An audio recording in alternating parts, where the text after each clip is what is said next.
Hello, I'm David Leadbetter, and welcome to the third in my series of golf videos. We've covered the long game, short game, and today we're going to take Bill out onto the golf course.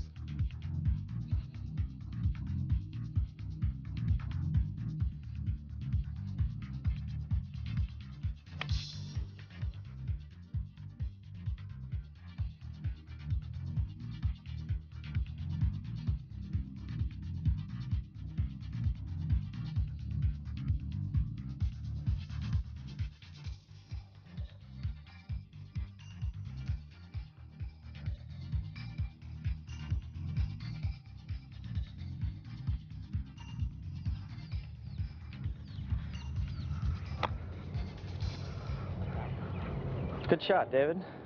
Hello, Bill. How are you? Nice to see you again. Nice to see you. How's your golf game? Well, it's much improved. I'm hitting the ball a lot better, and my short game has really improved since we last worked on it.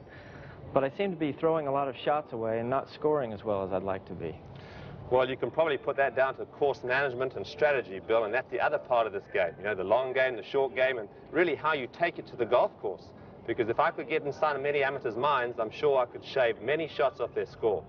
So today, we're going to talk about that and see if we can really help you with your golf game. I know you've got your handicap down, so we're going to see if we can get it down even further. That sounds great. You ready to go play? Well, before we do that, Bill, I'd like to do a little bit of a warm-up session with you because it's very, very important, very vital before you go out and play. You get everything loose and get the feel of the swing. You ready? So once you grab a golf club, and we'll go through a couple of stretch exercises. And the first one, which we've done before, which really helps the pivot exercise and gets the old body nice and loose and limber. Put the club behind your back and do that little exercise. You've been doing this occasionally, have you? A couple of times. Good. All right, let's get turned back and forward there, trying to keep your angles as you go. That's it. Weight back to the right, through to the left. How's that feel? Feels pretty good. There are a few creaks going on there. All right, now when you're loose there after a couple of minutes there, what you want to do now is just get two clubs, okay, and just swing them. So pick up another club there, if you will. Okay. Right, just swing them back and forward together there. That's it. Smoothly does it, okay? Just gives you a really good feeling for stretching and lengthening those muscles there. You know, you don't want to stand out there and hit when you're cold. It's like any sport, you really want to loosen up and warm up. How's that feel? It feels good. Okay, now one final exercise. Just hold the club up in front of you like a baseball bat and just get the feeling of sort of swishing the club there. Okay, here we go. Back and forward. Good. Great, now that's the way you want to sort of get into your session. Okay, so what we're going to do now, we're going to hit a few balls, and what I suggest mainly for people is to sort of get to the golf course maybe 45 minutes before their round and try to, you know, hit a few balls. And what we're going to do, we're going to hit a wedge, all right, we're going to hit a 7-iron, 5-iron, and a few with the woods. So you don't have to go through the whole set, but just hitting a few shots there, getting the feel of the swing and get your rhythm going, and then we'll hit a few putts, then we're ready to go and play. Sound good? That sounds good. All right, let's get started. Why don't you get a wedge there and we'll get cracking. Okay. All right, Bill, if you watch the pros practice, they'll always start off with the short irons. You know, you need to work your way into hitting the longer shots. So we're just going to hit a few with a pitching wedge to get your rhythm and get the feel of the swing. Okay. Okay, just take your time there.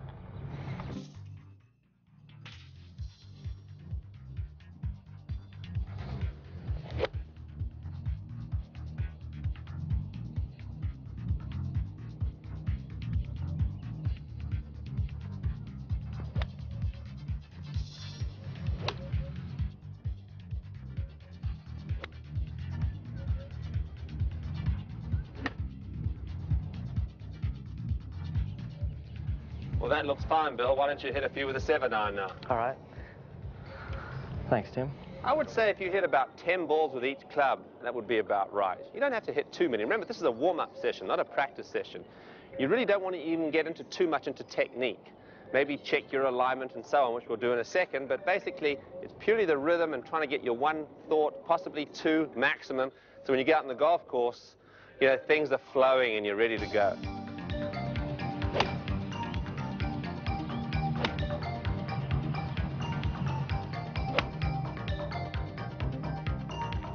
Okay, let me just put a club down and get you aimed up at something. It's a good idea when you're practicing too, maybe just to change your target occasionally, not just to hit at one particular point, maybe aim to the right and then to the left. So what we're going to do now to make sure you are lined up, and you can do this yourself, just put a club down parallel to your target. So we're going at that tree out there in the distance. Okay. So I'm just putting a club down parallel. It just helps you just to make sure that you are, in actual fact, aiming where you think you are. Okay. Just nudge that over just a little bit. Yeah. I want to have just the line of my toes be parallel to the club. Exactly right.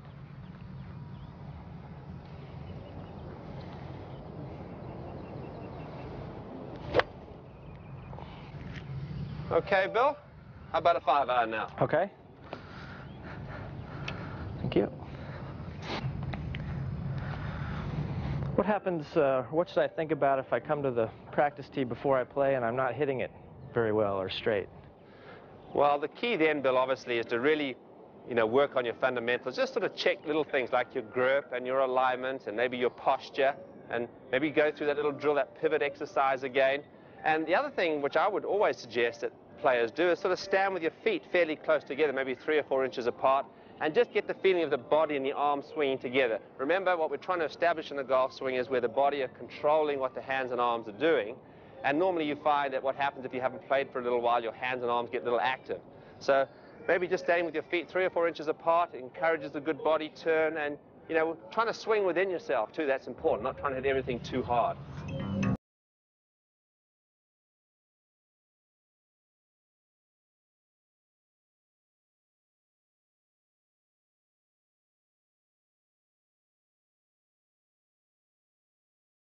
All right, well, you're ready with those irons. Let's hit a few wood, shall we? Okay.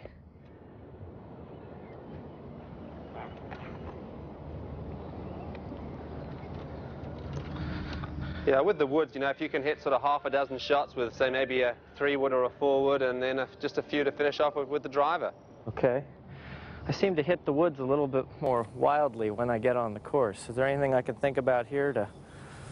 Well, make sure you pick your target. It's a good idea sometimes, just to get behind. Come back and have a look here. It's just as important out here to work on a routine as it is on the golf course. So not every shot, but just occasionally come back here and really focus on your target there. And obviously you have a little bit more leeway down there, so with the wood, so you just go ahead and just make the same smooth swing now.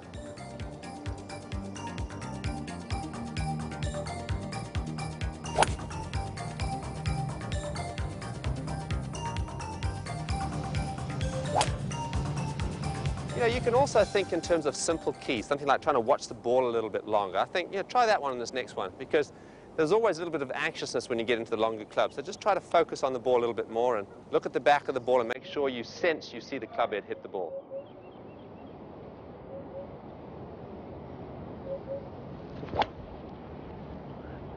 Okay, not bad. Well, let's get the old big one out, shall we? The driver. Okay.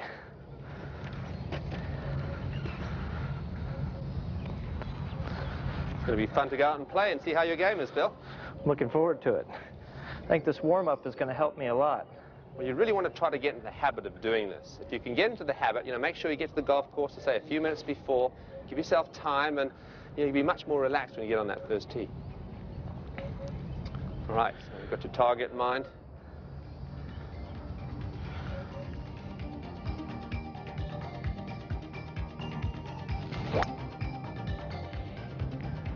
Nice swing, Bill. Good shot. All right. Just to finish off with, why don't you hit a few little pitch shots just with a sand wedge? You'll notice the pros always do that to finish with, just to get the feel of the short game.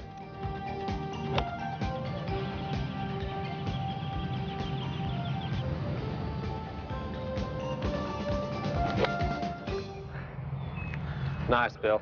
Okay, we're ready. Let's go to the putting green, shall we? All right. That really feels a lot better. I feel looser and I feel some good rhythm. You need to adopt this type of routine before every round of golf.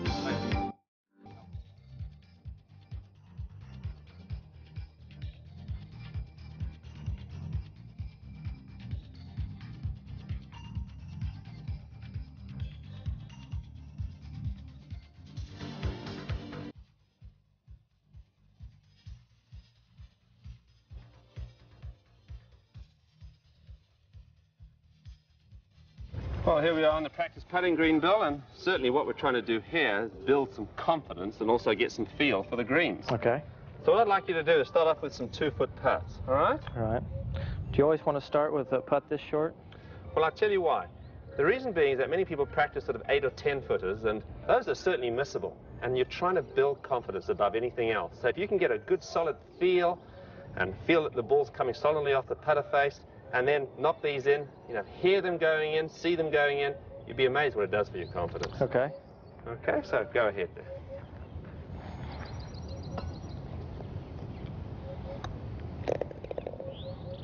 Good. See, these ones you can knock in all day. You never expect to miss these, but the other ones you could miss. So I always like people to knock in the putts that are going to build confidence rather than lose it. Good. Now what you want to do is hit quite a few of these, because this will, in actual fact, obviously, you can get into a rhythm. Sure. And then what you want to do then is to go to a slightly longer putt, like a 30-footer, where you can really build the feel, because you're probably going to have a fair number of this type of length putt. So let's step back here a few feet, shall we? Come back here, and there we go, a little bit further. Somewhere about 30-foot range would be great.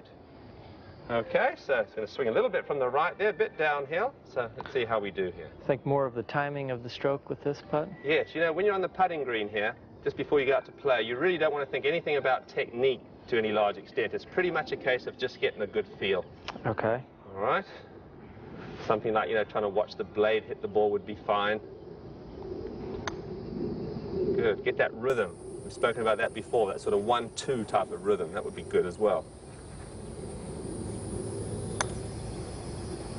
Good. Well, the putting stroke really looks like it's improved. You worked on it a bit, have you? Yeah, I've been practicing what we worked on last time. Good. Oh, very good. Not bad. All right, now I'll tell you what we need to do now, just to finish off with. Let's hit a few 60-foot putts. You know, let's get these lag putts down. So hopefully you won't have too many of those out there on the golf course, but you never know, and it is important to try to get the ball close on these long putts. So go ahead and let's see how we do. The other thing is you certainly hope that the practice putting green is a similar surface to the greens out in the course. Sure, so, okay. Right, so there we go. A little bit of a left to right breaker here. Nice long fluid stroke. Okay. You very seldom find people practice these long putts, and it is important. You see many amateurs, they get in this range and it's a 3-putt almost guaranteed. Oh, you get those nicely grouped, so that's what you want to try to image there, getting them around the hole.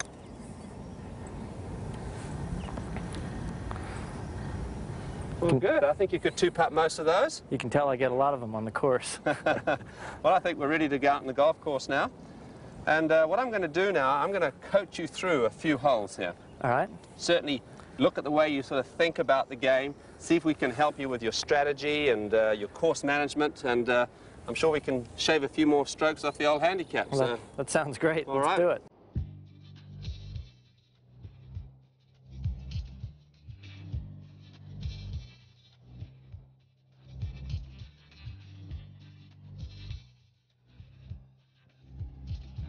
Our opening hole here, Bill, is a 370-yard par 4, dogleg right.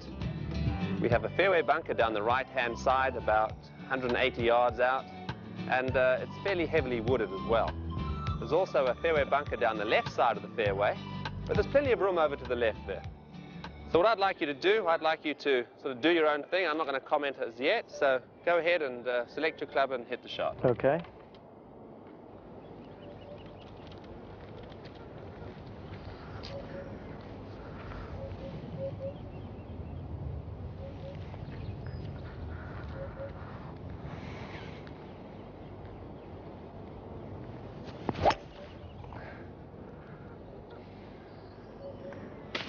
Ooh, well, we might find an extinct tribe over there, Bill.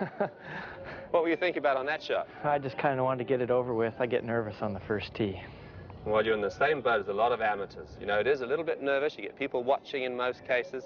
So let's think about what you're going to do on this hole, all right? So we've got 370 yards here.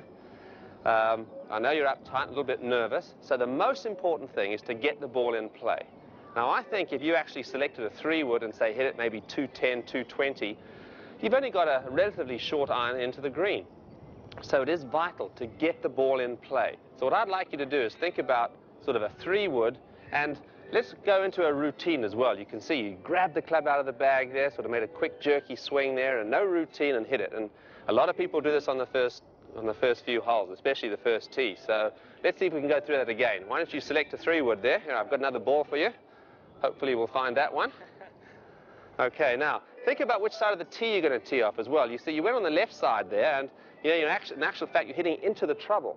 So what you want to try to do is always tee up on the side of the hole where you're trying to hit away from the trouble. Especially with the dog leg right like this, you want to sort of hit to the corner of the dog leg. You're giving yourself much more room by standing on this side of the tee. Okay, so let's go ahead. Now, remember, go through your routine. Try to keep your swing thoughts simple. I think one of the big things that you can think about, one of the best things, is trying to complete your swing. Make sure you complete your backswing and swing to your finish. I know you've got your other keys, sort of a little more technical, but a lot of times, the simpler you keep them, the better. All right, so go ahead. Let's go through that nice routine that we've worked on before. You know, get behind it, line it up. Take your time. There's no hurry here. Okay, and try to visualize your shot. Very important behind the ball to visualize the shot. Yeah, that's good. Exhale, breathe, relax. You know, a lot of people even whistle just to get nice and relaxed and loose.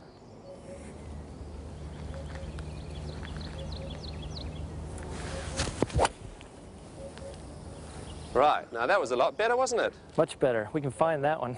Right, you see, you've got to get it into the cut piece, all right? You've got to hit it where the mowers go, as they say. You know, the woods are full of long hitters. You don't have to take a driver out on any particular hole, especially on a shortish par 4 like this. All right, so you learned something there? Yeah, I learned a lot there. All right, well, let's go and see what we can do. The key to consistent scoring, Bill, is really keeping the high numbers off your scorecard.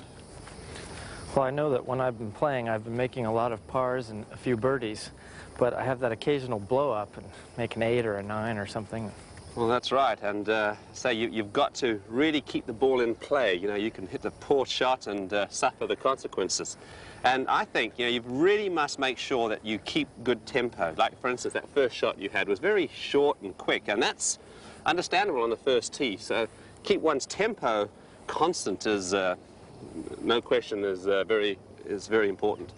You know, it's like the joke with the fella went for a lesson to the golf pro and hit a shot there. He said, well, what did that swing look like? So he said, well, if you slowed it down to a blur, I could tell you. Well, you know, you teach a lot of the touring pros and great players. What do they do when they have a terrible hole, a double bogey or triple bogey? How do they recover from that? Well, I think the key really is that you've got to play one shot at a time.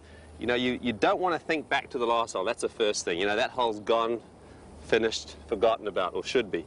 If you carry it on to the next hole, it can hurt the whole game. That's why it's so important to get a good start. You know, you want to, like this hole here, for instance, you know, get your par, hit it in the middle of the fairway, somehow sort of get it on the green maybe, and then two-putt for a par. But you don't want to make a high score in the first hole because that tends to set the trend for your whole round. So, say the good players, they have that ability to somehow recover. And more than anything else, you know, they don't get too excited or too depressed, no matter how they're playing. If you look at a lot of the great players, you couldn't tell what's happening to them, you know, by their facial expression. So it's very important to try to stay calm, cool and collected. And if you can do that, you can think your way around a golf course. And that's the key. If we can learn to think our way around a golf course, my goodness, you can save a lot of shots. So let's have a look at this shot here, shall we? Okay. Very fortunate here, Bill, to finish in this little opening. So what are you going to do here? Well, I think I can get it right through that little opening in the trees there. Well, who do you think you are, Seve Ballesteros? No, I think I'm Nick Faldo. Well, I'll tell you what, Nick Faldo would certainly play safe here and sort of make sure he's going to get it out onto the fairway. Here, you could be in here for a week and nobody'd find you. So, come on, let's see if we can play a little safety first here, all right? And just, let's pitch it out there. So you want to keep it under these limbs here. So maybe like a little 8-iron or something, a little pitch shot. Okay, let's try it.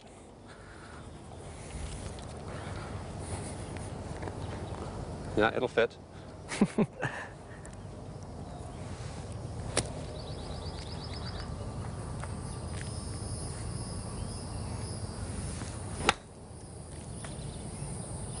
Well, I just caught the limb, but that's perfectly situated right in the middle of the fairway. And you can see, all right, you've hit it here. You might have hit a miraculous shot there, but you know, you could make an 8 or a 9 in here. So at least from there, you've still got a chance of making par. Well, we're already making progress on getting rid of those big numbers. All right, we're making you think now.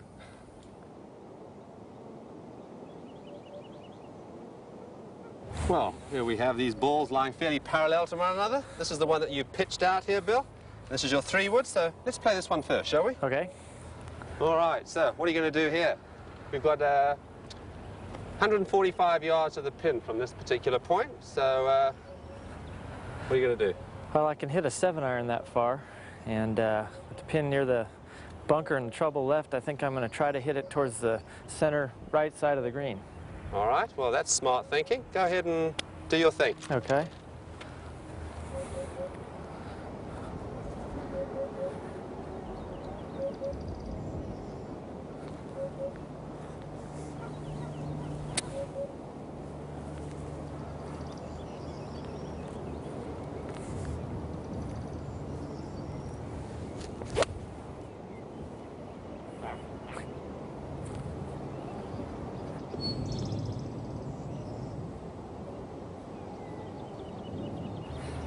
Well, not a bad shot, Bill. I think you mishit it slightly. You've come up short of the green there, and fortunately, because you were aiming to the right half of the green, you've left yourself a chip which is, well, possible anyway to still make your par.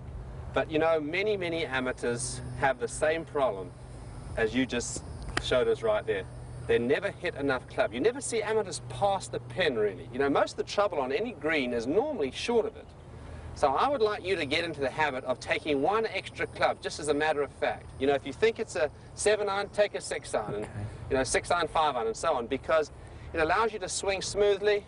It allows for missed hits. I know it's strange to say that, but you need to do that at times, because if you're just always allowing for your best shot, you're very often going to come up short. Okay. And say, this is a pretty big green. It's important to know your yardages. So what I want you to do now is on this next ball, the one that you pitched out, virtually the same distance. So why don't you just take an extra club here now, okay? Okay. Take a 6-iron. All right.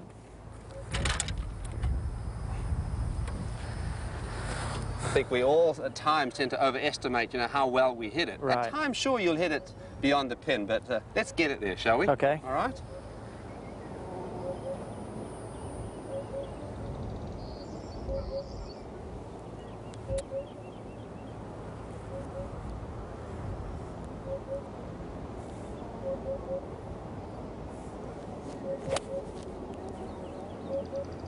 Now that's going to get back there. That's good. Don't let your ego get in the way of your club selection, Bill.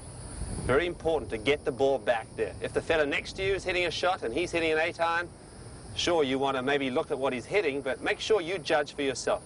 Club selection is so important. You'll find you'll get many more shots closer to the pin if you make it a habit of taking one extra club. Right, let's go and hit that second shot there that you've just hit and see if we can make our par still, shall we? Okay, sounds good.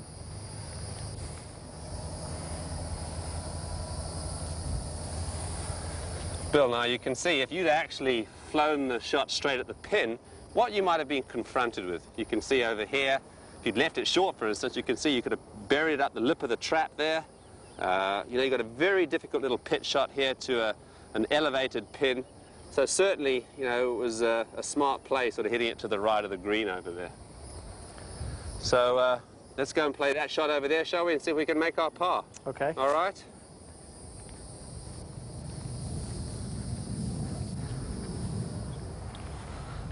Quite a long chip shot here, but perfect side of the green to miss it, and that's the thing. All right, Okay. so what are you going to do right here? Well, probably going to take something that'll roll it. In fact, we worked on this and we were working on the short game, maybe a 7-iron, and try to get it to just go over the crest of the hill. And Sounds good. I'll leave it to you.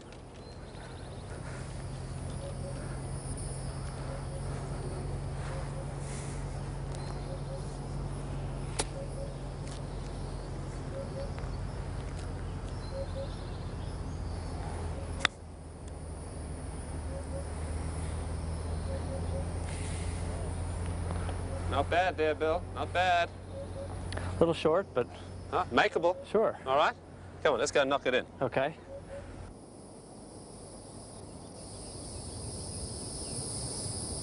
Okay, Bill. So, little putt left for your par. See what you can do about it. All right. Looks like just outside the left edge, Okay, that should be good. fairly level.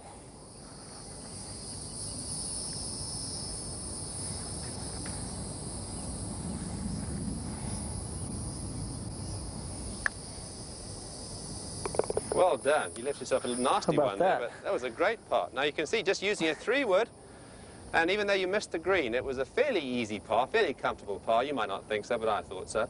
So you can see how you can really save some shots. This is how you're going to get your handicap down. Right, now come on, let's see what you're going to do with this one here, shall we? Okay. The one that you pitched out of the trees. Now you can see you still have a chance for your par. So that's the great thing. I say you might have hit a miracle shot, but this was the percentage shot. Still have a chance to make par. Exactly. About the same break, just a little longer.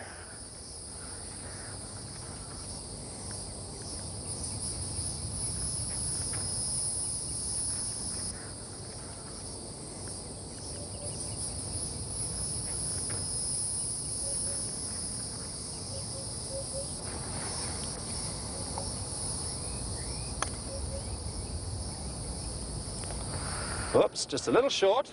Okay.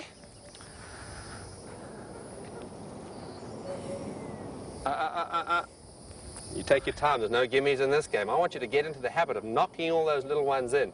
You know, it's a ploy that we have in match play. You sort of get those little ones, and all of a sudden you make a fella putt it, and my goodness, they're not used to it. This is how people develop the yips, sort of being very casual and going up and knocking them in. So you take your time and imagine every putt's for something. Okay, you practice this on the putting green, so it shouldn't be a problem at all. A little more all right. Insurance there.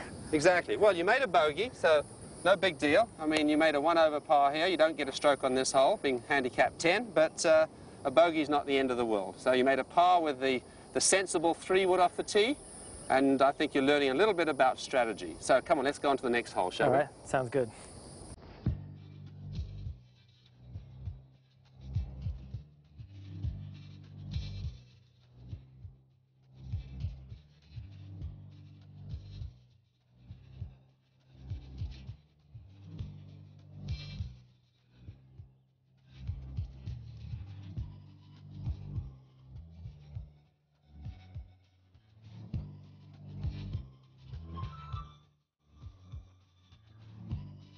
The second hole is a 175-yard par 3 over water with a very big green, about 45 yards in length.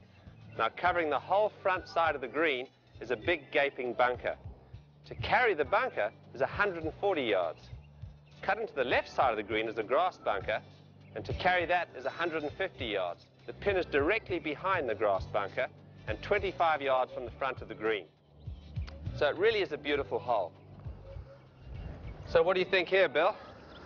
Well, it's an awfully big lake to the right there, and water kind of makes me nervous, so I'm going to try not to hit it in there. Cut. That's the first thing you want to forget about. You really want to try to keep a positive image in your mind. You know, if you think in terms of don't go in the water, your brain automatically thinks and sees a picture of the ball going in the water. I know it's easy to say that, and water is very intimidating to most golfers. But, you know, to a certain extent, you've just got to trust your golf swing. Forget the water, get your yardage, hit your shot, and carry on with it. You know, it's so important to stand here and visualize a good shot. So if you visualize all the negatives that can happen, you're in trouble. Okay, so now the big thing, Bill, on any hole, on any shot in particular, is to assess the situation correctly. So looking at this hole, you've got 140 yards to carry the bunker, 150 to carry the grass bunker, and the pin is 25 yards back. So you've got a pretty big green, and yeah, it's really a good-looking hole. So hit a good shot and you're fine. Okay, well, looks like I should probably hit either a 3 or a 4 iron, and from what we talked about before, I should probably hit the 3 to make sure I have enough club and get it there. Now you're learning, Bill. Should I tee the ball up or play it on the ground? Well, I always have a theory that whenever you can get a good lie, take it. You know, if you could just tee the ball up slightly, give yourself a perfect lie, rather than just put it down on the turf itself, because, you know, it's very easy maybe just to slightly mishit it. On this hole, you certainly don't want to do that. So give yourself a perfect lie every time. You find most of the tour players will tee it up to a large extent. So I always suggest, yeah, tee the ball up. Okay, I'll do that. All right.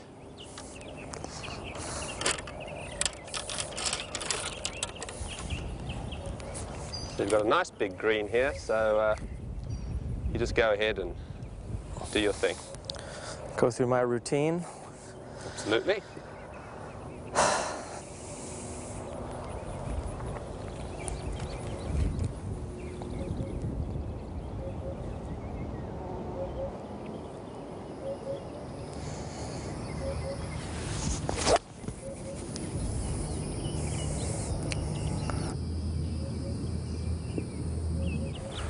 Well, that was a solidly struck shot there, Bill. Felt good. You've pulled it just a little bit to the left of the green there, just a few feet off the putting surface. But I want to talk to you about this now. You know, where in actual fact were you aiming when you hit that shot? Right at the pin. Well, if you think about it this way, you know, you've got a slight cross breeze here, and you've got plenty of green to the right of the pin. What I would suggest you do here, in a situation like this, is make sure that you always aim for the center of the green, because if you do happen to pull it or push it, you're still going to finish on the green. Here, if you do pull it a little bit, as you did, you're going to miss the green. So you want to try to find out where your greatest advantage is. You know, in other words, you're reducing your margin for error by aiming for the center of the green. You're increasing it by aiming right at the pin. Okay, that sounds good. I never thought about it like that. Yes, well, it's extremely important because, you see, you've got to think in terms of, hey, how am I going to get the ball onto the putting surface? Because when the pin's left and you hit it to the left, you've got a tricky shot. That's a good thought, thanks. You know, something that I'm interested in knowing about is, on a hole like this, how do you concentrate better? Well, concentration, there's an art behind it. You know, first of all, you can't concentrate for 4.5 hours or 3.5 hours, depending on how long you're on the golf course. You've got to concentrate and focus on each and every shot. So you've got to put yourself in a little bubble and focus and zoom in on what you're trying to do. In between shots, if you relax and laugh and joke, that's fine. I think what a lot of people try to do, they try to get too serious and try to concentrate for a long period of time. So you can't concentrate 100% of the time. In other words, like concentrating on concentrating, which is hard to do. So right. Remember, each shot's important. So concentrate on one shot at a time. That's the big thing. Well, my concentration must have been a little better because I didn't hit it in the water. That reminds me of the true story where this fella had a really bad round of golf, and on the 18th hole, there's a big water hazard in front of the green, and he gets his whole bag of clubs and hurls them into the lake, you see. So anyway, everybody's laughing, obviously, and about half an hour later, he comes back in and rolls up his trousers and takes his shoes off and wades in there, and everybody thinks, obviously, he's had a change of heart. So he finds a golf bag eventually, comes out, unzips the bag, gets his car keys out and throws them back in again. So it can be frustrating, as you can see. Anyway, let's go and play this chip shot, shall we? All right.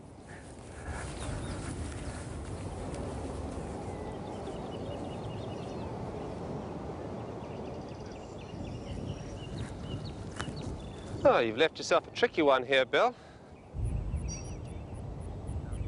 Looks like the edge of the green is halfway between the ball and the hole. This looks like one of those shots I could either hit it in the air to the hole or run it along the ground. One of those in-between shots, always just a little tricky as far as judgment is concerned. I'm going to let you do this and see what happens. I think I'm going to take a 7-iron and chip it along the ground. I think that's a little bit safer. Sounds good.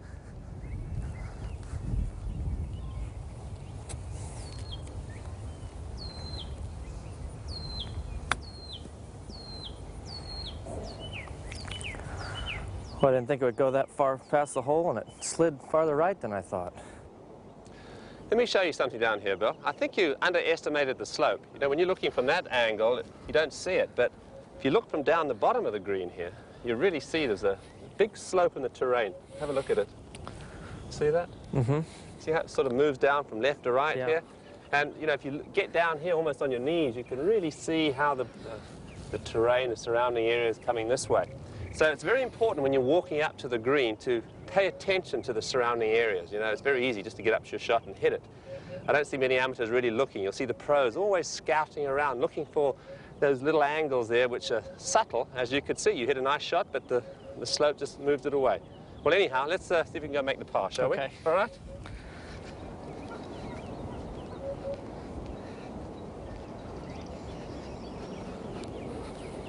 Thanks.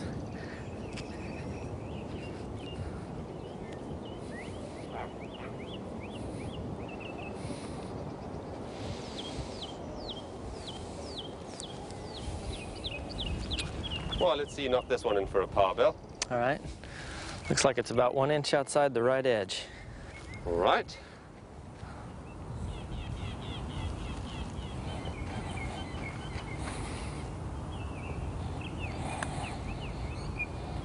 Oh. Hit a good putt there. I just think I misread it a little bit. Yes, it didn't swing quite as much as you thought. Well, now, let's see what happened on this hole. You hit a solid tee shot there. Didn't quite assess the situation correctly, and hit a little too far left. So the bogey was really set up by your tee shot, correct? Okay, you hit a good chip shot, once again, didn't take into account the slope. Third shot there, the putt, misread it slightly. So you've actually hit 3 good shots to this point, and 4th shot obviously went in. So, you don't always get rewarded in this game. You've hit basically 4 good shots and still have come away with a bogey. So here we can certainly see that course management could have saved you at least a stroke. And that's why it is so important to really think about what you're doing. So it's not just a case of hitting the ball well or hitting the chip well. Knowing the type of shot you have to hit is vital before you actually play it. Right. All right? Okay. Okay, well, let's go on to the next hole and see what we can do, shall we? All right.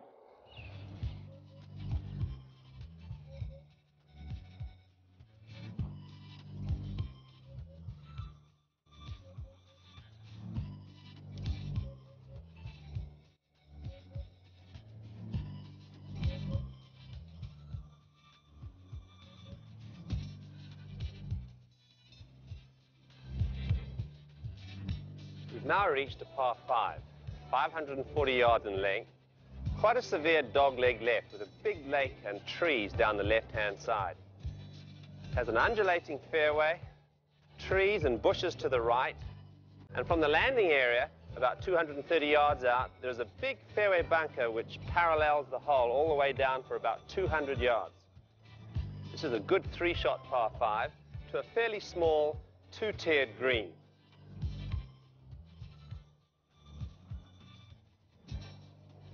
This is really one of Lake Nona's most impressive holes.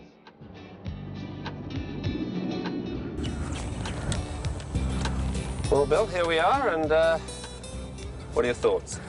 Well, I'm starting to think a lot better about what we've been working on, and considering there's water left and a bunker that goes the whole length of the hole to the left, I think I'm going to take my driver and hit it a little bit right of center here. It's a 3-shot par 5, and I don't need to swing hard and kill it off the tee, so just a smooth shot out to the right side and play it from there. Oh, you're thinking well, Bill. You're sounding like a tour profession here. This is exactly what they're assessing when they get on any tee.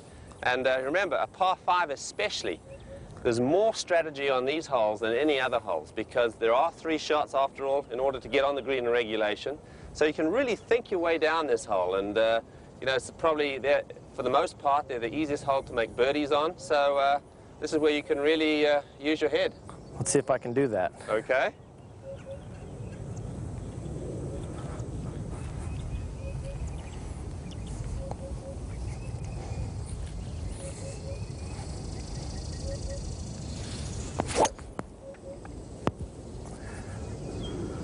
Look at you, like an old pro there.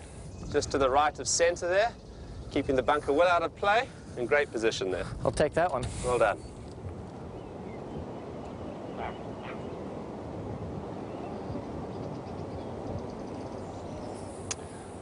Oh, Bill, what a beautiful day we have here. We've got the lake, we've got the green grass, birds chirping. What could be better, right? We've got a caddy. I mean, this is the way to play, isn't it? It sure is. Doing a great job. I always like that story of the guy who played really bad. He lost about a dozen balls, and he's thrashing around in the rough looking for his ball, and he looks at his caddy there very irately and says, you've got to be the worst caddy in the world. So the caddy replied, well, that makes us a perfect match then. You did a good job. Okay, well, as we said earlier, strategy is so important, Bill. You take this hole, for instance, okay, this is a stroke 4 hole, and, you get a stroke here, so, I mean, basically, all you got to do is make 6 and you get a net par, and, the way you've hit your tee shot, there's a good chance you can make 5 or possibly a birdie. And I think if many golfers, we see time and time again, a lot of golfers try to play beyond their limit, shall we say. If they played within themselves, for instance, an 18 handicapper, he has 18 shots, or she has 18 shots. So you can turn a par 3 into a par 4, a par 4 into a par 5, and a par 5 into a par 6. In that way, it doesn't put so much pressure on a person. For instance, if this was a par 6 to a person, all they've got to do is get to the green in 4. And very often, they'll be by playing within themselves, they'll hit more solid shots there, and quite possibly will shoot lower. So a lot of times, you don't have to hit every green in 0 handicap regulation. And I think this is where a lot of people go wrong. So playing intelligently, thinking in terms of, hey, well, I only hit the ball 210 or 220, and playing for that will allow them to play to their maximum potential. So, you know, really, especially on par fives, you know, strategy is the all-important thing. And I think if players would think a little bit more about that, and scoring is so important. It's all well and good hitting the ball well, but the name of the game is get the ball in the hole in as few a number of strokes as possible. Right. Well, your ball finished up in the middle of the fairway there, Bill, and you can see if you'd got a little too cute with this bunker, you might have had a problem. I think before our session today, I probably would have tried to cut the corner here, but I'm glad I played smart out to the right. There's no real advantage hitting it close to the bunker. It is a par 5, and you're really not going to cut that much distance off anyway. So, I'm glad I didn't hit it in the bunker. I sure don't like hitting out of those anyway. Well, I'll tell you what, funny you mentioned it. Let's see how your fairway bunker shots are, shall we? Thanks a lot. I guess I'll take a 3-iron and try to play it out to the right and play safe. Okay. You mean you're not going for the green, right? No, I think not this time. Okay.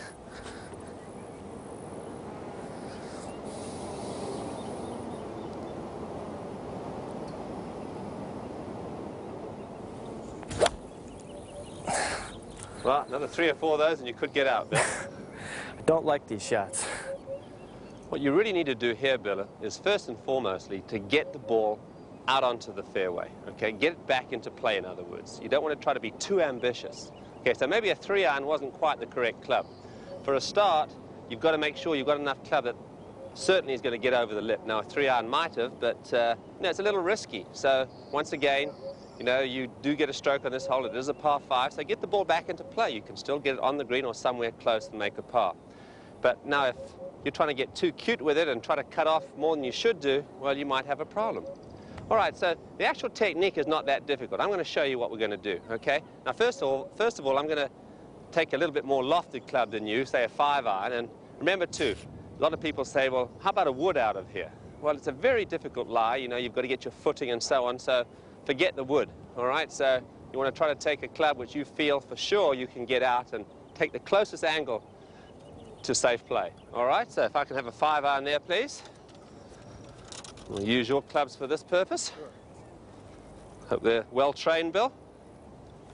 All right, so let's see. There we go, so hopefully the ball rolled in nicely. Now, say, I'm going to pick my angle, and so I can see the direct angle to the middle of the fairway there, and probably I've only got about a 110-yard carry, something like that. Now, first of all, you want to make sure you get firm footing. So what you want to do is bury your feet in and just roll your feet in slightly. You can see how my feet are actually turned inwards very slightly. So I'm not building a stance in any way, but I really am feeling that my weight is inwards towards my ankles. So that'll help to keep me nice and still. See, balance is so crucial out of a fairway bunker. Okay, so now I'm in a position here where I feel secure, and now I'm in a position where I can get the feeling that my hands and arms are working a little bit more. I want to keep my lower body secure and get the feeling that my hands and arms are doing a little bit more out of this shot. Any wasted body motion will make me tend to either hit it too cleanly or too far behind the ball, and that's the worst thing you can do. A little clean is certainly better than hitting it heavy or fat.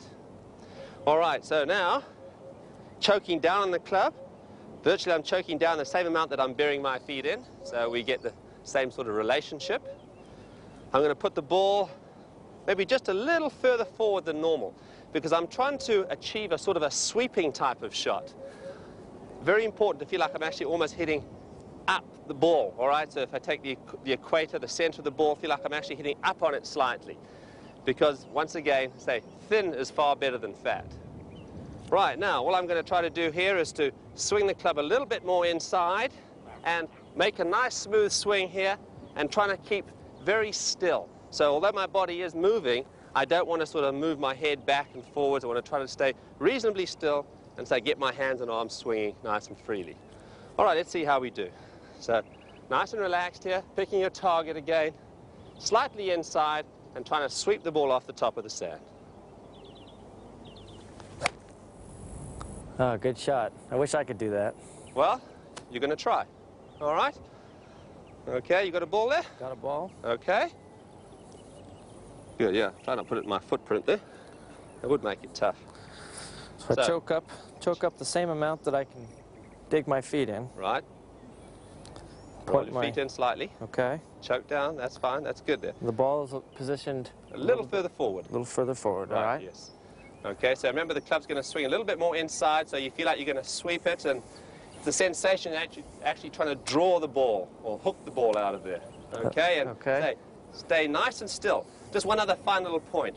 Watch the top of the ball, okay? That'll sort of allow for a little bit of margin for error. You certainly don't want to hit behind it, so aim for the top part of the ball and try to sweep it out of there, nice and smoothly. Okay. Well, there you go. That wasn't nearly as hard as I thought it would be.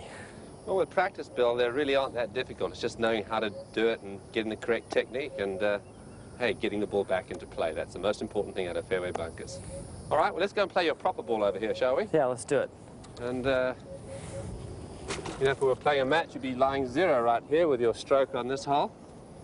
So you're sitting pretty here, and hey, if you play it correctly, you never know, you might get a birdie or something. That would be great. Okay. Well, you have, I would say, about 300 yards to the green, so well within your range, right? Well within my range. Just a little 3-wood. Okay. So you can see you've got the fairway bunker still to contend with down there, and quite a bit of rough and bushes and what have you, and lake on the left there. So, and it is a slight dog leg still. I think I'll just take a 3-wood, get it down there close to the green. All right. Well, let's have a couple of practice swings with your 3-wood. Now, it's very important. You know, fairway woods and long irons can provide a bit of a problem to a lot of players, and I think the most important thing is that you make sure you complete your swing. You trust your golf swing. There is a tendency to try to lift the ball up. You know, there's enough loft on these clubs, believe it or not, to actually get the ball up in the air. So as long as you've got the ball positioned correctly, which is forward in your stance, and you complete your golf swing and just trust it. It's a sweeping type of motion there. So you don't want to try to take a divot as such, but you want to just sweep the ball and really stay with it. I would say that the 2 big things you can really work on with fairway shots, I should say, are completing your backswing and making sure you stay down with it and sort of watch the ball. That's a good key thought, where you really see yourself, sense yourself hitting and watching the golf ball. Okay. Okay? All right, now, enough from me, you go ahead.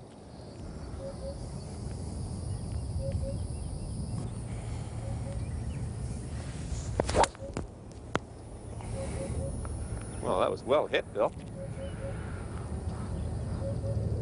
Very well hit. A little to the right. Yeah, you pushed it a bit then. I think you've actually run through the fairway here. So, you know, the smart play here, so I know you hit that well, and, you know, if you hit it straight, then it was perfect. But the smart play here is probably in thinking in terms of the yardage from here to your, what we call your layup shot. In other words, if you wanted to hit the ball, say, 120 yards from the green, you've got about a 180-yard shot to go. So, what's that, a 3-iron, say? About that for me, sure. All right, well, why don't you, let's play it a slightly different way here, a little more tactical way here, and take a 3-iron out and just hit it down the middle there, because with a 3-iron, you're not going to run out of fairway for sure. So let's see if we can play it in this way. Remember, all right, you hit your 3-wood, say, 220 or 225, say, you're only going to be 40 to 50 yards further on. So it is a par 5. You cannot get there in 2 shots. So let's think in terms of the next shot rather than the one you're playing right now. Okay, okay. The long iron is not too dissimilar from the fairway wood, in as much that you want to make sure that you complete your swing, sort of stay down with the shot, and once again, it's a little more of a sweeping type of shot, especially from a fairway like this, which has a little bit of sponge and thatch to it, where you can slide the club through there, okay? If it's very tight, you might have to hit down it a bit more, so keep the ball up in your stance and complete the swing and watch the ball.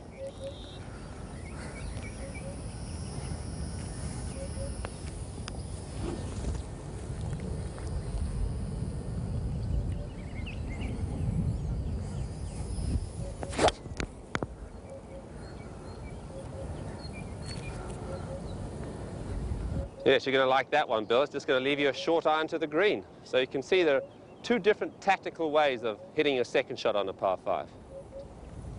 Let me ask you something, David.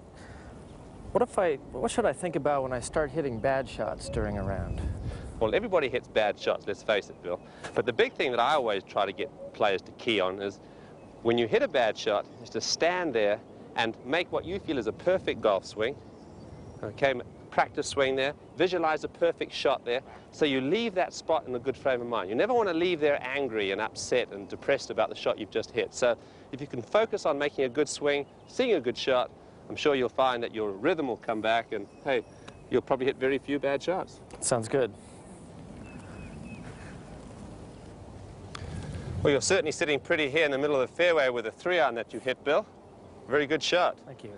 Now, we can see where the 3-wood finished. You ran out of fairway and ran through under those bushes there, so not the ideal shot. So we'll pick that one up and we'll play this one. All right. All right?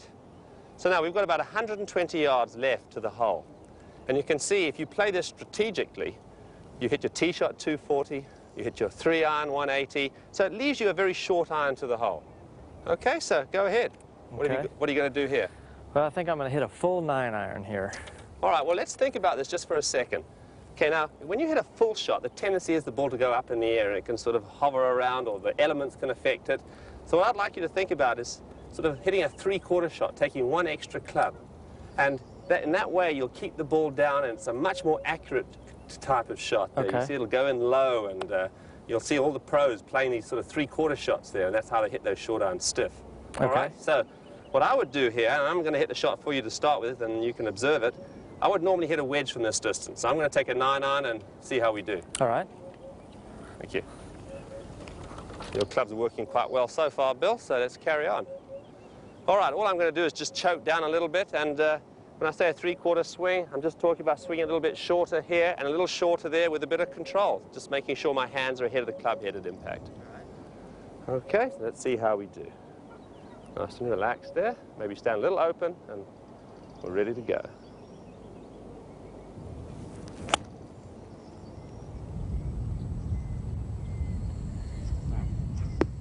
See, much more accurate type of shot there. Good shot, David. Okay, you can also play the shot into a wind. It works great. All right, so let's have a look at you now. And you're going to take what club? Well, I'm going to take an 8-iron now and hit it a little easier. That's right, so just one extra club. And choke up on it a little bit. All right. Just a little shorter swing. Right, just put the ball a little further back in your stance as well. Okay. Okay, short follow through now.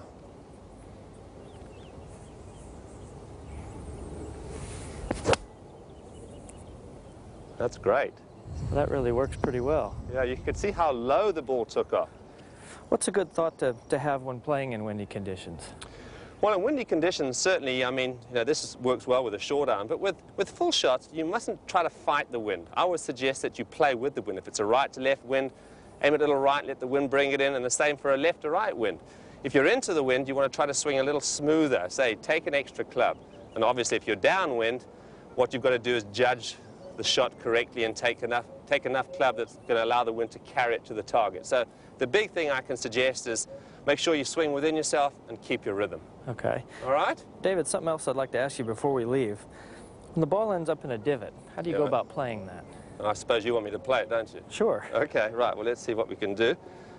Hopefully, most golfers replace their divots, but at times they don't, and you end up in a situation like that. But really, it's not too dissimilar from what we've just done. I'm going to put the ball a little further back and put a little bit more weight on my left foot and really make sure that my hands are ahead at the point of contact. You'll see that my follow-through is very short, so it's very much a punchy type of shot. Okay, so let's see how we do.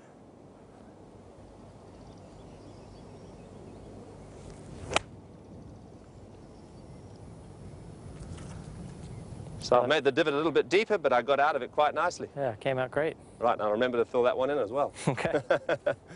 Okay, right, let's go. All right. Well, it's nice to see, Bill, you didn't get inside of me anyway. Well, I tried. All right, let me just get my pitch mark here, and I'll pick this one up.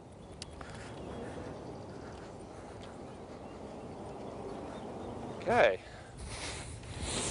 Now, step over here. Let's see, got a nice birdie opportunity here if we count your second ball as a real ball, which in future, that's what you'll be doing anyway, won't it, Bill? That's right, that's right. And just a little downhill here.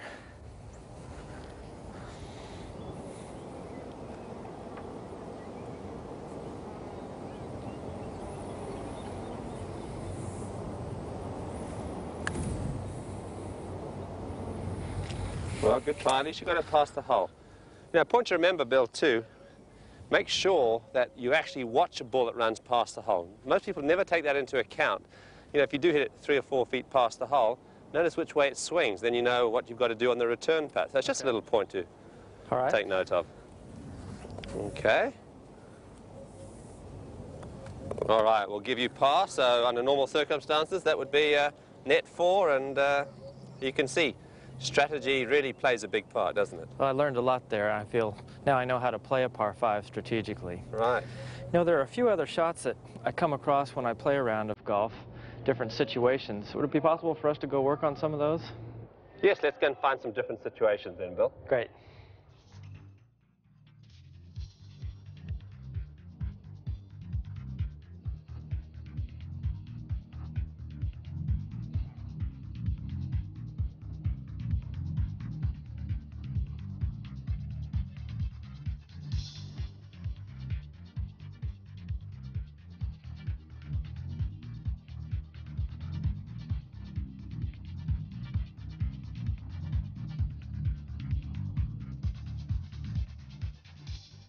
Oh, this is my sort of hole, Bill. A green with 2 pins on it.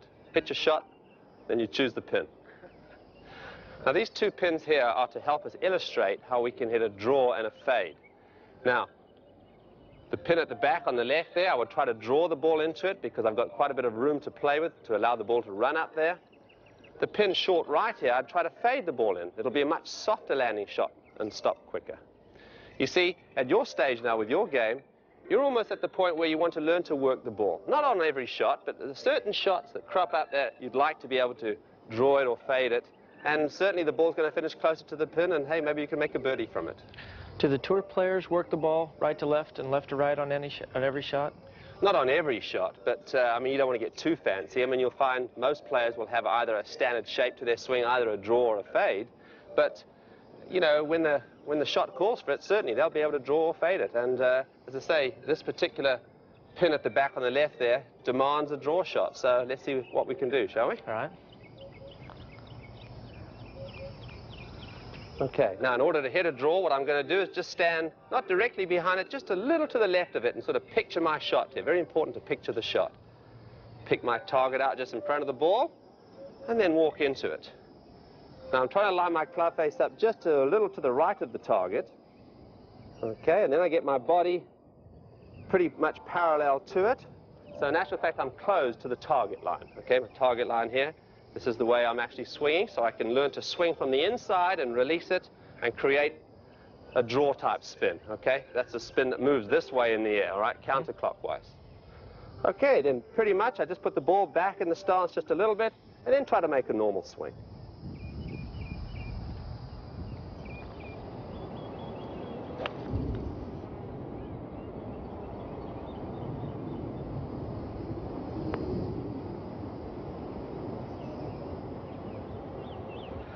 Good shot, David. That ran up nicely.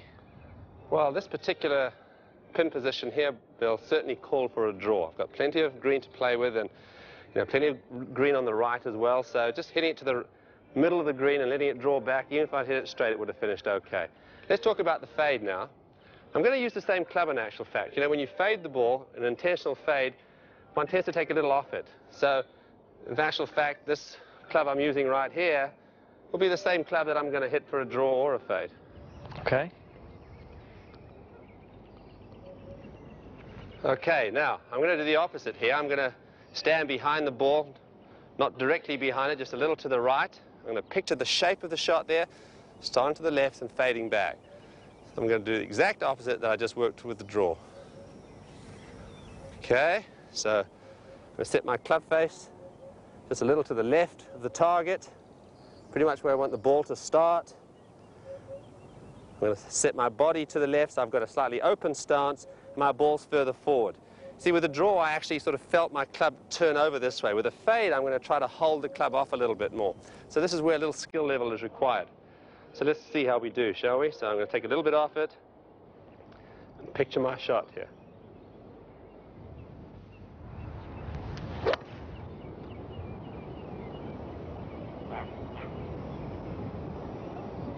Well done.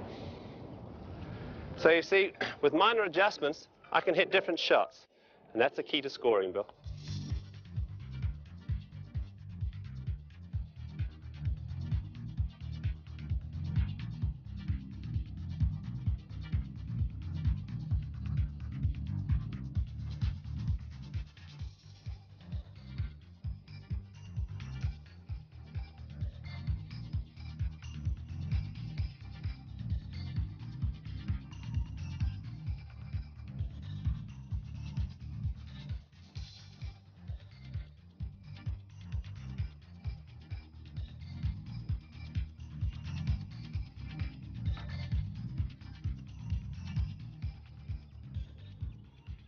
Well, you can see, Bill, what we're confronted with here, certainly not a straightforward shot. We've got 165 yards to the pin, and we've got some trees in front of us with some overhanging branches. So what we've got to really try to do is keep the ball down and sort of run it through there and let it run up the front part of the green. So in this case, what we're going to do, we're going to try to swing smoothly. Take one extra club, and the big key is to make sure that we sort of fold the left arm very quickly after we've hit it there and shorten the follow-through. The tendency that many players have is that they put the ball back in their stance and then hit down the ball so much that the ball pops up. So what we've got to do is take a little off the swing, and that'll keep the loft down, and the ball will then go low underneath those branches. Okay. All right, so let's have a go. I'm going to choke down on the club just a little bit as well. Lighten the grip pressure too, that's a good key, and that way you can swing smoothly.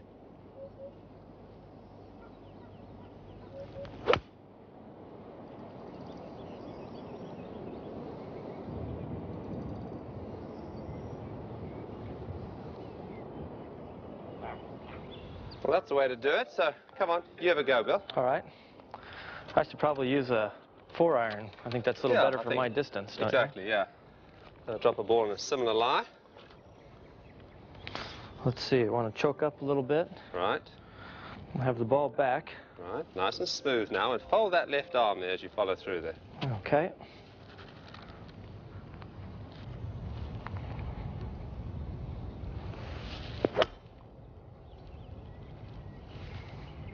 A well-played shot there, Bill. Thank you. Even though you might be in some trouble, you can still knock it out on the green.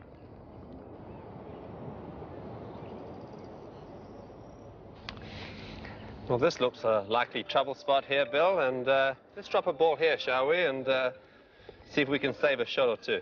Have to hit a high one to get it over that. Exactly right.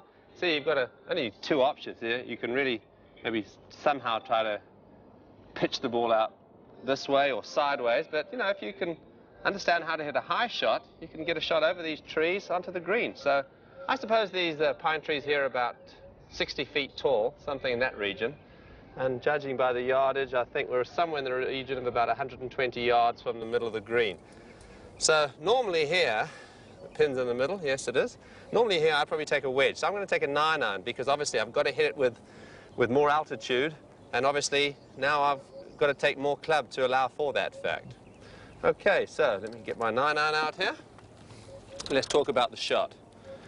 So what I'm going to do, I'm going to try to put the ball a little further forward than normal because I want to make sure that when I make contact with the ball that my club head and hands are almost in one line. If anything, I want to sense that the club head is actually ahead of the hands. To that effect as well, I want to actually set up to it with a little bit more weight on my right side and position my hands very slightly behind the ball. Now I want to make a nice full swing and feel pretty handsy. I want to feel a lot of hands and wrists at the bottom there. So there's a certain amount of feel in this shot. It needs a bit of practice, certainly, but we need to finish nice and high and, once again, visualize the shot. Okay. So let's have a go.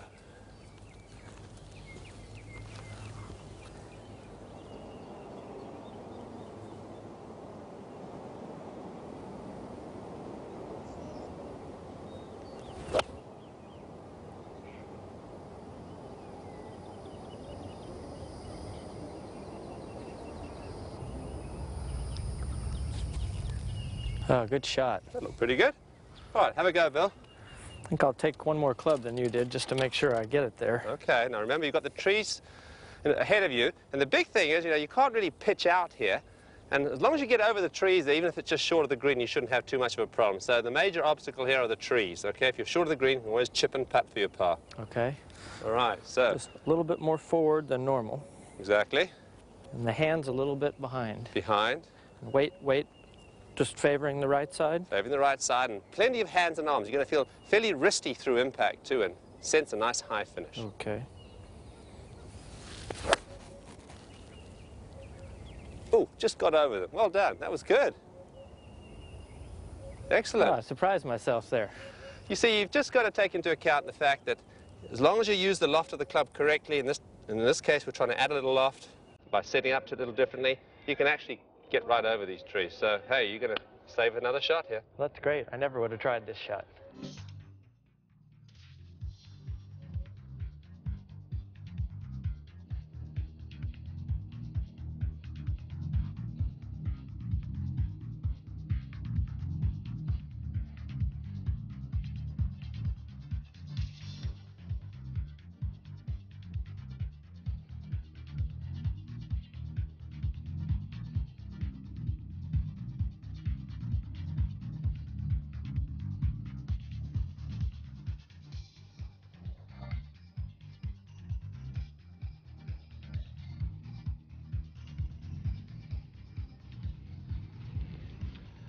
Well, they say there's more air than tree, Bill, but I'm not going to go through them. I'm going to go around them. I'm glad you're the one that's doing this and not me. Well, now what we have here, obviously, is a situation where we need an intentional hook, not a draw, a big hook. So that means I'm visualizing the shot sort of starting way out to the right and curling back to the left. Right, so in order to play this, what I'm going to do is this. I'm going to line the club face up at the point where I want the ball to finish, okay? I'm going to aim my body at where I want the ball to start. Okay. Okay, so in other words, my club face is closed in relation to my alignment. And then what I'm going to do, I'm going to put the ball back in my stance and also strengthen my grip slightly. Because the key here is to make sure as I swing through that the club face in actual fact is closing. So as I swing to the right of the target, the closing club face should actually bring the ball back online. Okay? Right, let's see how we do. So I'm going to put the ball back in my stance. I also feel I might take the club back just a little more inside, too, as I swing it back. And really visualize the shot. That's really important.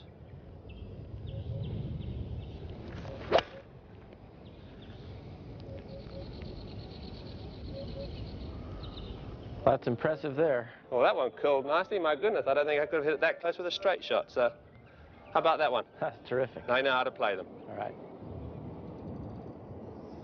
Dear, oh dear, Bill, in the rough again. Maybe we should be working on my swing instead of my strategy. I'll get you a copy of my book later. Great. Now, this shot calls for an intentional slice. You could go over the trees here, but to really get down near the green, you want to play this shot which sort of goes left and darts back to the right, okay? So let's see how we're going to play this one. All right. Okay, now, first of all, as with the hook, you want to try to use a long club. In other words, either a wood or a long iron. It doesn't work very well with a short iron. Okay, now, aim the club face at where you want the ball to finish, which is down the right side of that fairway there. Okay. Okay. And now get your feet and your body aimed well to the left where you want the ball to start. Okay. Okay, good. So now, in actual fact, the club face is open in relation to your alignment. All right. Okay. Put the ball just a little further forward. And now weaken your grip. Turn your hands around now, okay, to the left side of the golf club, okay, in an anti-clockwise, counterclockwise position. All right, now all I want you to do is visualize the shot. Very important to visualize the shape of the shot there and really sense that you're actually trying to keep the face open as you swing through. All right. Okay? All right. Now go ahead and just visualize that shot there. So you're going to really be swinging across the ball on an out-to-in swing path. Okay. Okay.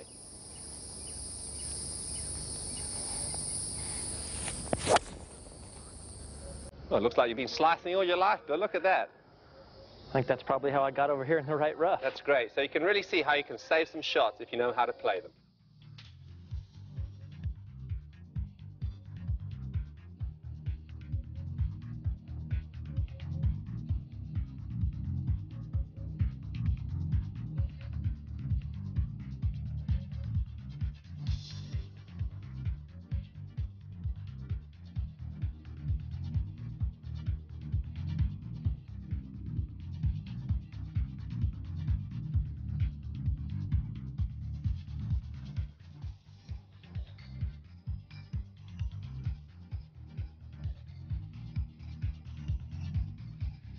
let's look at uphill and downhill lie situations, Bill. Why don't you set up to the ball? No, it's always been uncomfortable for me to set up to a shot like this. Well, naturally, the tendency is one wants to lean into the slope to secure one's balance. So what you have to try to do is set yourself parallel to the slope. So take your address position, put the ball about the middle of your stance, and set yourself up in such a way that you feel your right side is quite a bit lower than your left. See, now you've got this tilted down, and in actual fact, now you're parallel to the slope. What this will allow you to do is to actually swing up the slope and allow the club to get through. The tendency is if you lean left, you swing into the slope and you really don't get any speed.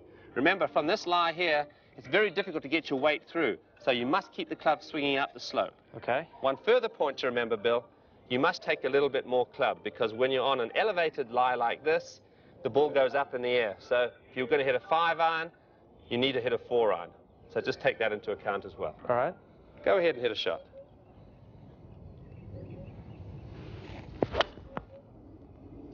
Good, that was solid. You really got through that one nicely. Now let's look at the downhill lie, shall we? Okay. This shot, Bill, is the same but different. The tendency is to lean back into the slope to maintain your balance. All right, so what I want you to do is set up to it now and try to get yourself as parallel as possible to the slope and put the ball back in your stance this time, just to make sure you make contact with the ball first. Okay. Now you can see now you're getting your body in a situation where it's now parallel. Your right side feels higher than the left, and you're in good shape here now to swing down the slope and to make good contact. Finally, Bill, don't forget to take a more lofted club. From this lie, the ball tends to fly lower and a little further. Okay? So if you're going to hit a 5-iron, now you hit a 6-iron. Okay.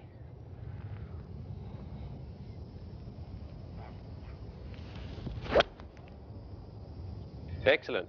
You see, balance is so crucial from these lies. So you set yourself up right, and then no problem.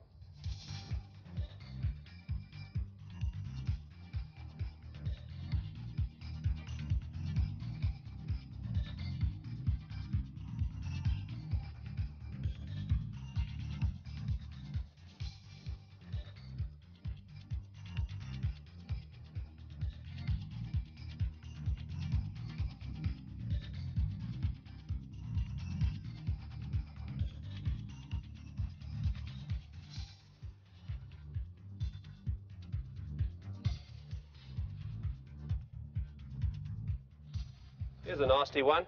The ball sitting way below your feet. You know, the key really for any shot like this, Bill, or any slope for that matter, is balance. Okay, so now let's look at this one. The tendency is with a slope like this for the ball to follow the shape of the slope. In other words, the ball should move left or right. So first of all, we have to allow for that and aim a little left of our intended target. Okay, so the important thing is we're going to try to get good contact here. So we don't want to try to get too ambitious. So I'm using a 4-iron here. Wouldn't want to use a wood or a 2-iron or anything. But now, to get down to it, what I need to do is widen my stance. Okay, get my stance a little bit wider, especially with my long legs, so I can actually get down to the ball. I'm also going to try to hold the club up right at the end as far as I can. Gives me a little bit more length to the club there. Okay? Now, naturally, with the ball below my feet, the tendency is to swing the club on a very upright plane. So I've got to accommodate that by actually having the ball fairly far forward in my stance. Okay, and finally, the last thing you want to do is to really address the ball more off the toe, because the tendency is when you swing for the club to work outwards. So we've got to ensure that we don't get the weight going towards our toes and keep the weight back here and, say, addressing it off the toe. Even if we move out a little bit, we'll still strike the ball out of the middle of the club face. Okay, so let's see how we go doing this.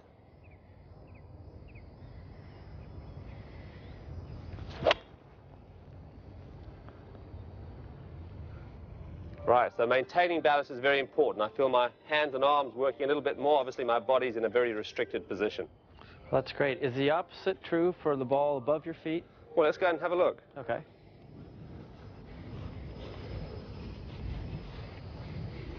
Okay. Well, there we are. All right, we'd be probably upset if it finished there because we'd expect it to roll back down the hill. But anyhow, so what we're going to do now, obviously, we've got a slope in this way here. So the ball, in actual fact, is now going to follow the slope. So it's going to move right to left in the air. We have to allow for it, aim a little to the right. And what I'm going to do, it's going to certainly flatten my swing plane. So I'm going to choke down on the club now to help to facilitate a flatter swing plane. I'm also going to put the ball back in my stance slightly, because obviously a fatter swing plane means I'm going to strike the ball a little bit earlier in the arc. So a little further back in the stance there, Bill. And then finally, what I want to do is to address the ball this time a little bit more out of the neck or the heel of the club, because the tendency is as you swing to sort of move back down the hill. So the other important thing is just to feel that your weight stays forward on your toes so you don't fall away from it too much. Okay. Okay, and then once again, try to swing smoothly. There won't be too much body action, more hand and arm type of motion, and make a nice smooth swing.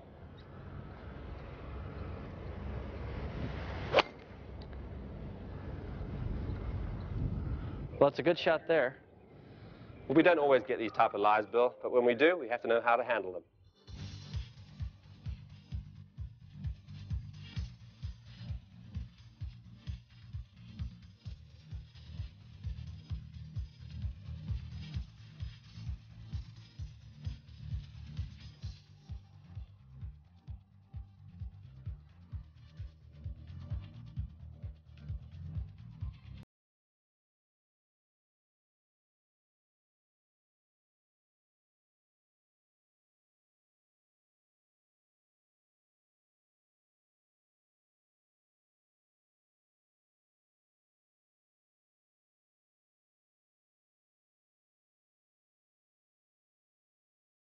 Bad luck, Bill. Here we are on a par 4, and you've hit it in the rough off the tee. So we've got 3 different types of lies to contend with. One where the ball is sitting down a little bit, not too bad. This one's not that good, it's sitting down somewhat more. And that one's terrible, it's buried. All right, so we've got 180 yards to the green, and here what I'd like you to do is think about taking a 5-wood. You know, most modern 5-woods, they have these little rails at the bottom. In actual fact, a fairway wood will actually slide through the grass fairly easy, a lot easier than it will a long iron. So take the 5-wood out and let's see what you can do with it. Okay. Now remember, you're trying to sweep the ball away, so just make sure as you swing back that you really brush the grass. Hold the club slightly off the ground. I always advise you to do that if the ball's sitting up a little bit, because if you hold it down, the ball can actually sink down further into the rough. All right. Okay, so Try to play it just normal. normal position there. Yeah, right. maybe choke down just a little bit on the club. Okay, off we go. Good. Now that came out really well. You see how the club actually slid through the rough? That was amazing. Okay, you wouldn't have thought of that, would you? No, never would have. All right, now let's look at this lie here. Now what I'd suggest you do, obviously you're not going to get to the green, so you've got to, certainly you can get over these first bunkers here, so probably something about a 7-iron, 6 or 7-iron, maybe a 7-iron for safety. Okay. Make sure you can get down and through it. Remember, from this type of lie too, when the ball hits the ground, it tends to run quite a bit. We get what we call a flyer, okay, and it'll also tend to shoot out just a little bit more. So you'd probably get a fair amount of distance anyway. Okay. Okay, so for this particular shot, I want you to open the face slightly, okay, and I want you to pick the club up pretty quickly and make sure that you really feel that your left hand is leading the club head, okay? Make sure the club head does not pass the hands. So it won't be a very long follow-through either. It'll be a fairly punchy, choppy type of swing. Okay. All right, so put a fraction more weight on your left side as well.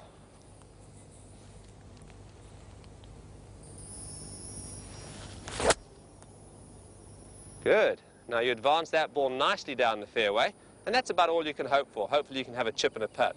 All right. Or a pitch and a putt. Okay, now here's our desperate lie here. You can hardly see the ball, lucky to find this one. Now this one, you're just going to have to take your medicine and take the heaviest club that you've got, in other words, with the greatest amount of loft, a sand wedge, and really just pitch it back out onto the fairway. Okay. You don't want to get too brave here. All right. Yeah, you can see it. Make sure it's your ball. That's a good tip too. I think it's mine. All right. Need binoculars to tell. All right. Now, make sure you lean left. Once again, pick the club up very sharply and then hit down on it. Blade open or blade? Blade a little open, yes. Okay. You want to feel like you're cutting it very slightly, cutting across it. Good. Good. So, in this case, you're really trying to take the shortest route to the fairway. All right, so there you have 3 rough lies. Hopefully you'll keep them on the fairway, but sometimes you land up here.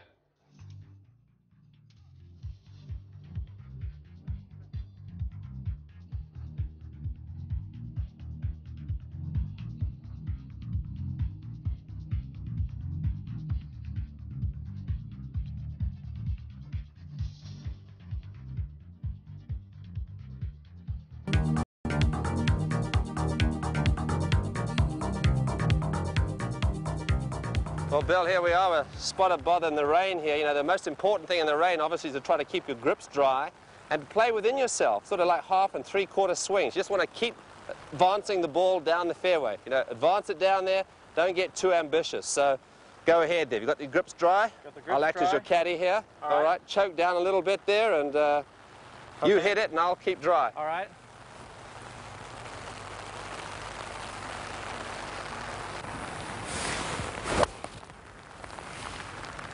Perfect. Here we go. We could have chosen a better day, but, you know, hey, you've got to play in all sorts of weather, haven't you, if you're a real golfer? That's right. All right, let's go. Okay.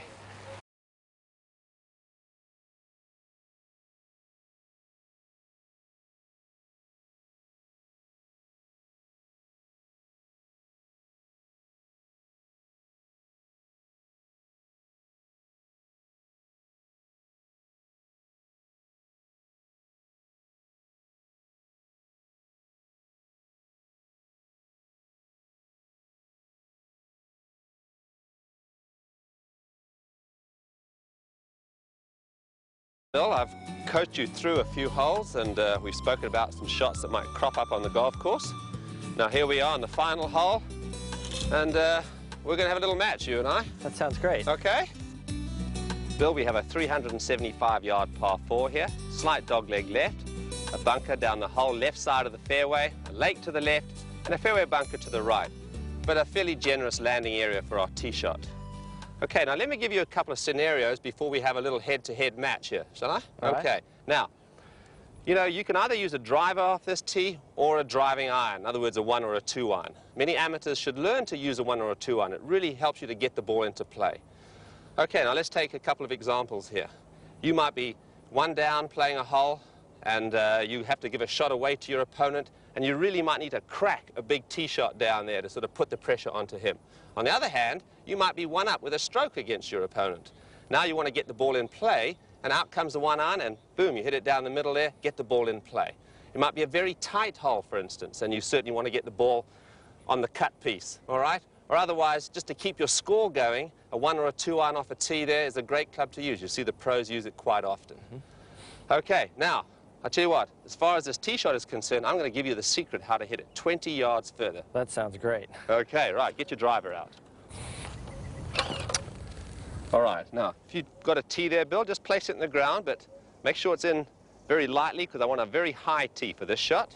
Okay. Okay, now, just take your address position.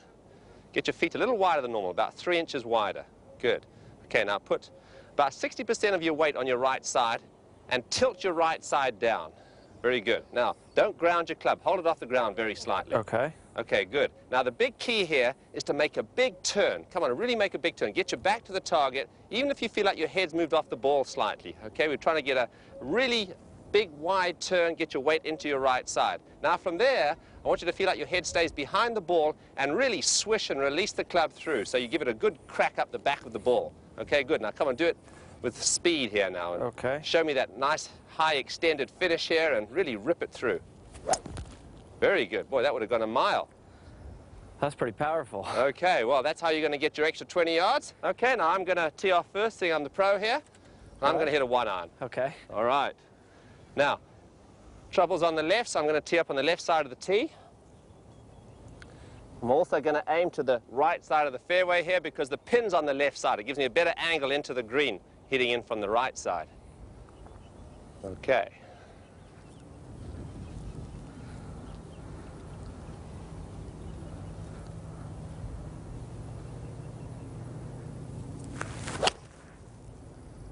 A good shot.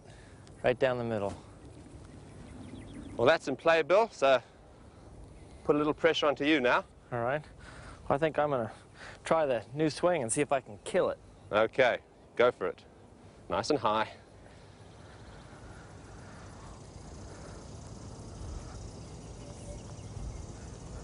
Is that wide enough there? Looks great.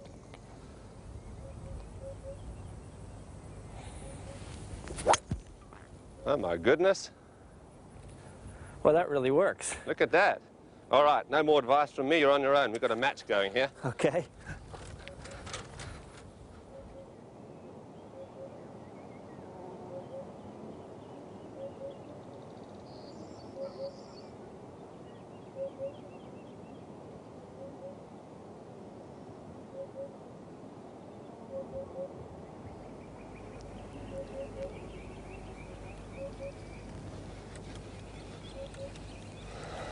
All right, Tim. Let's see, we've got about 145 yards here into a little breeze. So we'll take a little 6-iron here and hit a knockdown shot. Okay.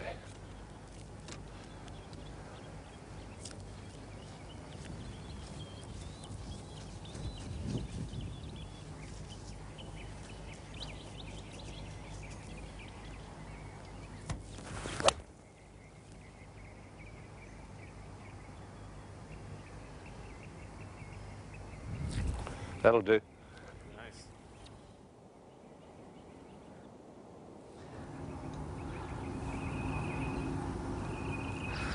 Well, that sure was a good shot. Tim, what do we have here? 120 to the hole. 120 to the hole. Into a little breeze. Try that 3/4 shot with an 8-iron. Huh?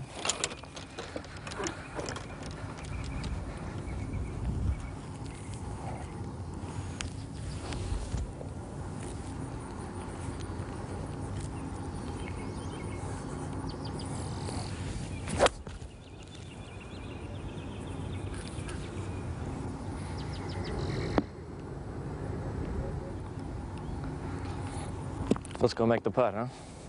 It's bad manners to beat your teacher, you know, Bill. Well, that's a fine shot you hit, David. Of course, you should remember that I'm here 2 for net 1. That's right, Bill, but it's never over till it's over, as they say. That's right.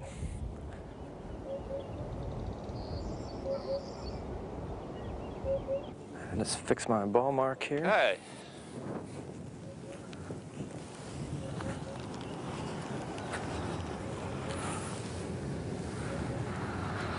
Looks a little bit downhill, slightly left to right. I don't want to go too far by because I need to make him make one with me getting a stroke here.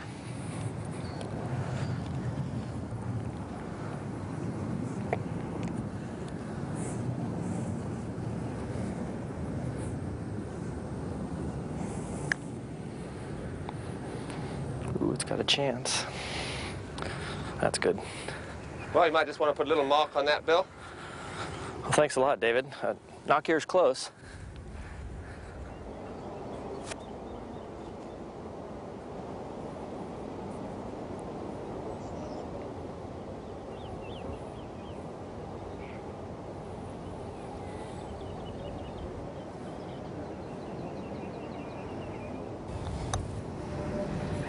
Good birdie, David. Close enough?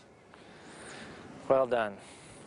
So I'll tap this in here for 4 net 3 to have, huh?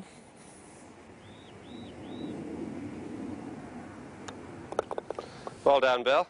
Nice match. Nice match, As you can see, you know, even playing a 1-iron off the tee, I can still make a birdie, so strategy is so important. Well, I hope you've enjoyed the round. I sure have. Let's go off to the 19th. I hear you're the head professional there. I am.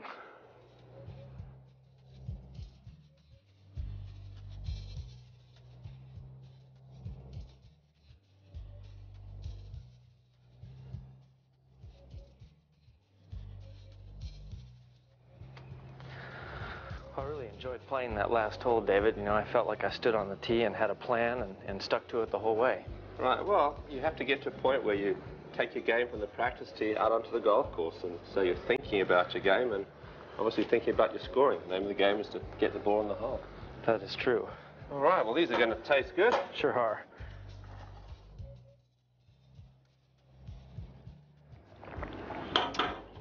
So you can see, Bill, there's a lot more to this game than just hitting the ball well. To score well, you have to learn to have strategy and course management as well. I really feel like I've learned a lot of good new things, David. For instance, a routine of warming up versus practicing before I go to play and to hit those putts for confidence. You know, when I went to the first tee, I was nervous and hit the driver in the trees, but knowing that if I hit a 3-wood and put it in play, I've got a much better chance of making par on the first hole. Exactly. I think you're looking at the game in a different light now. You can see how you can think your way around a golf course. This is what's really going to allow you to get your handicap down. Well, I think using strategy, for instance, like we did on the par 5, where I hit my first 2 shots to prepare myself to have a 3rd shot to the green. Exactly. And think in terms of the par 3, where After a while, you're going to be able to work the ball right to left and left to right. This is how you can really challenge yourself and learn to get better and score lower. You know what I really enjoyed was when you gave me the secret to hitting the long ball. That drive I hit off 18, I've never hit one that far. Yeah, everybody's looking for that extra distance, that's for sure. Now, you know, one thing I'd like you to think about when you finish your round of golf, you want to analyze it. Have a look at it in a way that you think, hey, maybe I can improve my score in this department or that department. Look at your potential score. Because, you know, with this game, for sure, no matter how well you play, you can always play better. Well, there's no question that if I think about the principles we've talked about, I'm really going to improve my scores. Well, you know, you can never stop learning in this game, Bill, and that's the beauty of it, and there's lots of things to look forward to. Well, I've had a wonderful time here at Lake Nona with you. It's a beautiful golf course, and I've learned a lot. Thank you for having me. Well, thanks, Bill. I enjoyed having you, and good luck in the future. And remember, you never stop learning in this game, so there's a lot more things to look forward to. It's great. Thanks, David.